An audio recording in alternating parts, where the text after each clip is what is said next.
Tachao, Ciao Jinchen. Selamat datang kembali di kanal YouTube saya. Hari ini kita akan lanjut membahas buku Tao Te Ching, buku Tao Te Ching, The Wisdom of Lao Tzu. Hari ini kita akan lihat dari babnya yang kedua sampai babnya yang kelima. Oke, langsung aja kita langsung ke babnya yang kedua. Nah, babnya yang kedua ini dia berbicara mengenai relativitas.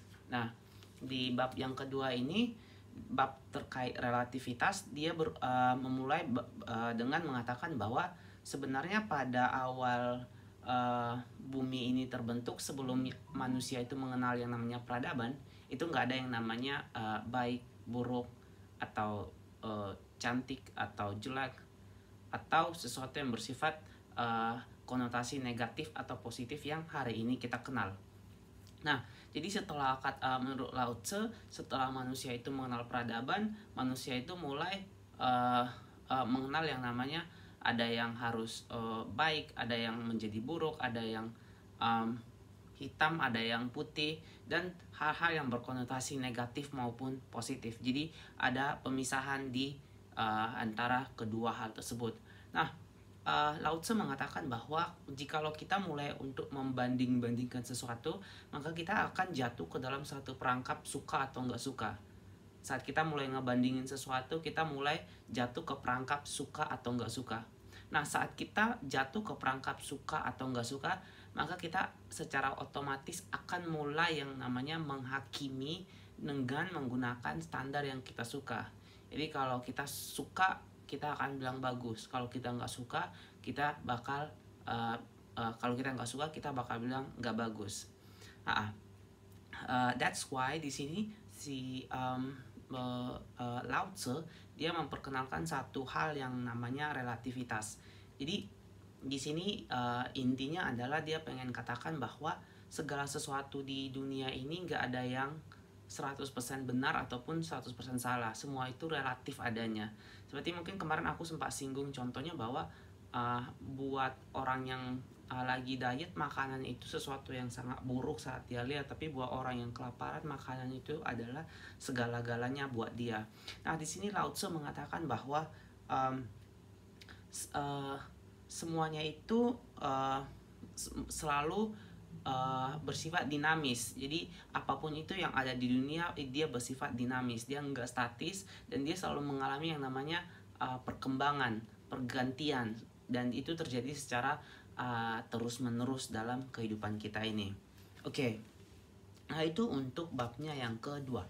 Untuk bab yang ketiga, kita akan lihat bab ketiga ini dia berbicara mengenai cara Sheng Ren mengelola rakyat.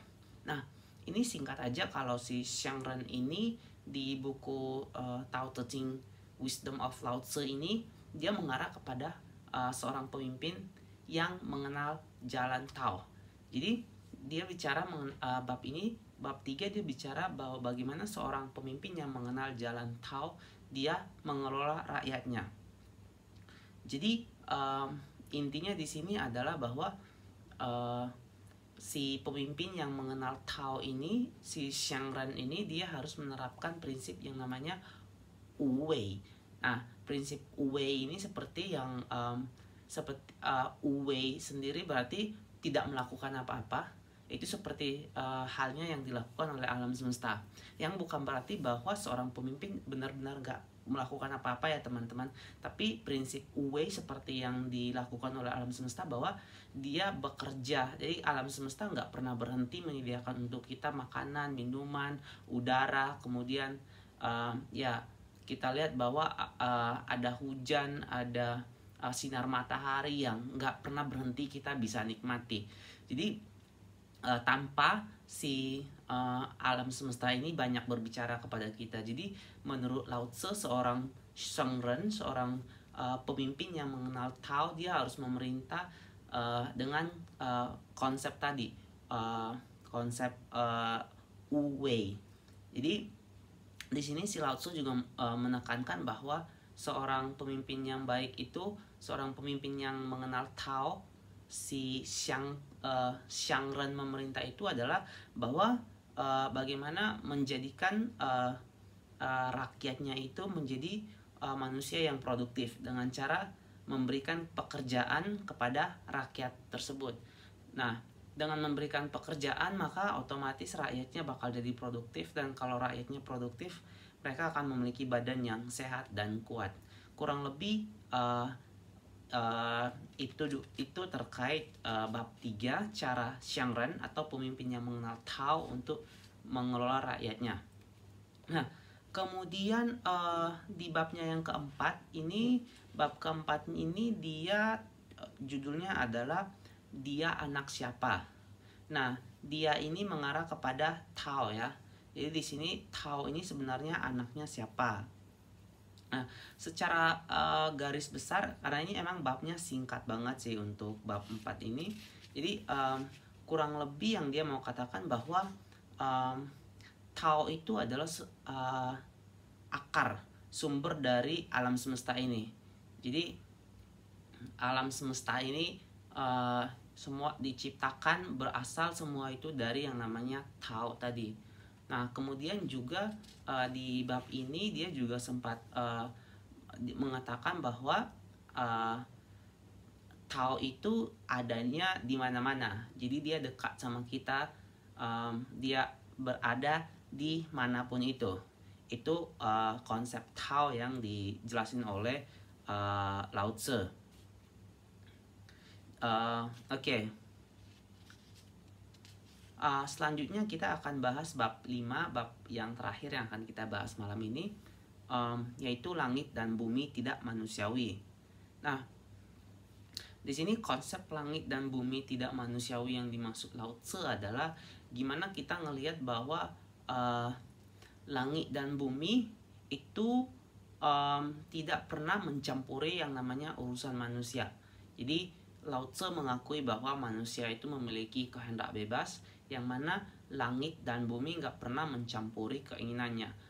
Jika seseorang ingin melakukan sesuatu, jika ia ingin berusaha untuk menjadi kaya, jika ia ingin pergi mencuri, dia ingin pergi melakukan kejahatan sekalipun, langit dan bumi itu nggak pernah yang namanya menghalangi keinginan orang tersebut.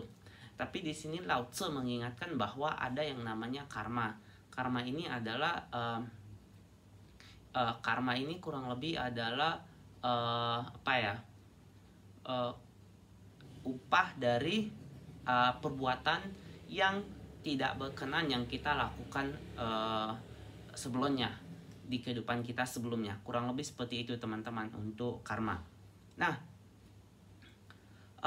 di bab ini langit bumi tidak manusiawi, Lao Tzu juga ingin mengatakan bahwa sebenarnya manusia itu udah diciptakan sempurna. That's why gimana manusia itu menggunakan hidupnya dia, apa yang dia putusin untuk dia lakukan, itu semua tergantung dari dia.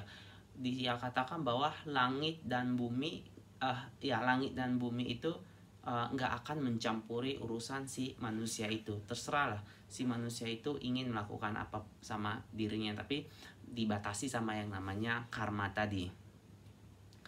Terus juga di bab 5 ini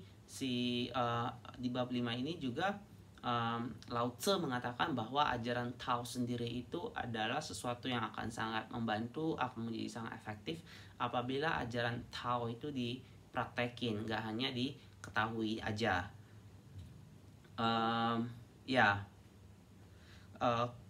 Untuk hari ini kita sampai di bab 5 saja teman-teman. Nanti kita akan lanjut lagi ke bab-bab selanjutnya.